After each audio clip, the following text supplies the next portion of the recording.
Lucas 23. E levantando-se toda a multidão deles, conduziram Jesus a Pilatos.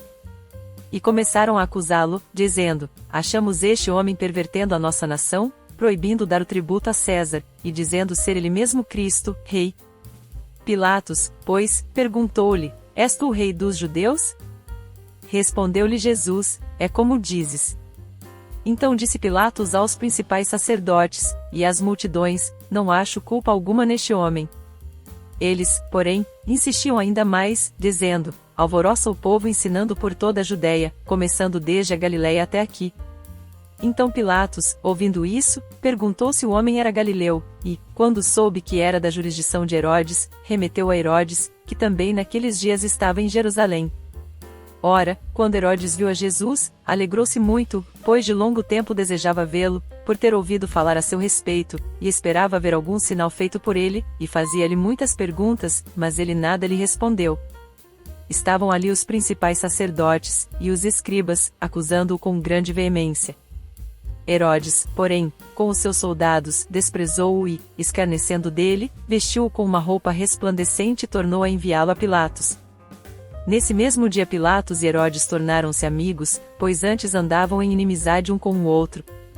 Então Pilatos convocou os principais sacerdotes, as autoridades e o povo, e disse-lhes: Apresentastes-me este homem como pervertedor do povo, e eis que, interrogando-o diante de vós, não achei nele nenhuma culpa, das de que o acusais, nem tampouco Herodes, pois nolo tornou a enviar, e eis que não tem feito-lhe coisa alguma digna de morte.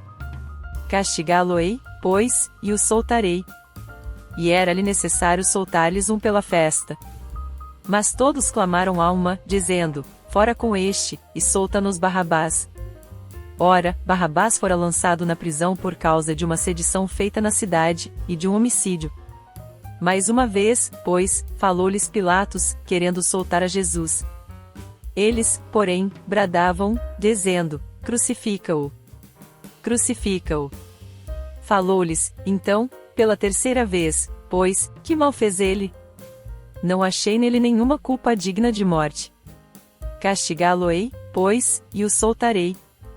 Mas eles estavam com grandes brados, pedindo que fosse crucificado. E prevaleceram os seus clamores. Então Pilatos resolveu atender-lhes o pedido, e soltou-lhes o que fora lançado na prisão por causa de sedição e de homicídio, que era o que lhes pediam, mas entregou Jesus à vontade deles. Quando levaram dali tomaram um certo Simão, Cireneu, que vinha do campo, e puseram-lhe a cruz às costas, para que a levasse após Jesus.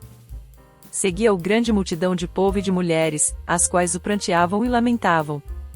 Jesus, porém, voltando-se para elas, disse: Filhas de Jerusalém, não choreis por mim, chorai antes por vós mesmas, e por vossos filhos. Porque dias hão de vir em que se dirá: Bem-aventuradas as estéreis, e os ventres que não geraram, e os peitos que não amamentaram. Então começarão a dizer aos montes: Caí sobre nós, e aos outeiros: Cobri-nos. Porque, se isto se faz no lenho verde, que se fará no seco? E levavam também com ele outros dois, que eram malfeitores, para serem mortos. Quando chegaram ao lugar chamado Caveira, ali o crucificaram, a ele também aos malfeitores, um à direita e outro à esquerda.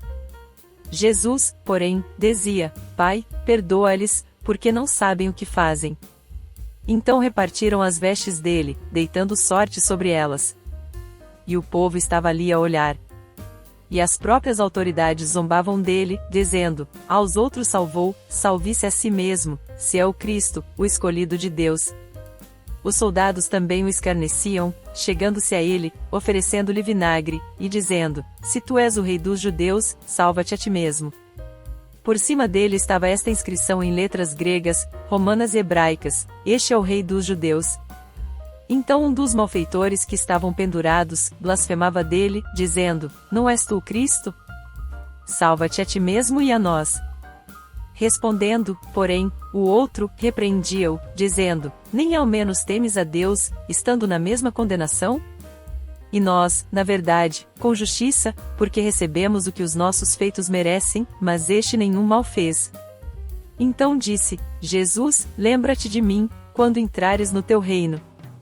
Respondeu-lhe Jesus: Em verdade te digo que hoje estarás comigo no paraíso. Era já quase a hora sexta, e houve trevas em toda a terra até a hora nona, pois o sol se escurecera, e rasgou-se ao meio o véu do santuário. Jesus, clamando com grande voz, disse: Pai, nas tuas mãos entrego o meu espírito. E, havendo dito isso, expirou. Quando o centurião viu o que acontecerá, deu glória a Deus, dizendo: Na verdade, este homem era justo. E todas as multidões que presenciaram este espetáculo, vendo o que havia acontecido, voltaram batendo no peito. Entretanto, todos os conhecidos de Jesus, e as mulheres que o haviam seguido desde a Galiléia, estavam de longe vendo estas coisas.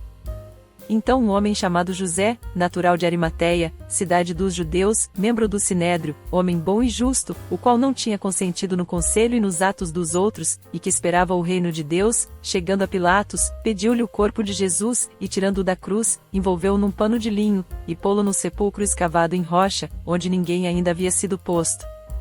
Era o dia da preparação, e ia começar o sábado. E as mulheres que tinham vindo com ele da Galiléia, seguindo a José, viram o sepulcro, e como o corpo foi ali depositado. Então voltaram e prepararam especiarias e ungüentos. E no sábado repousaram, conforme o mandamento.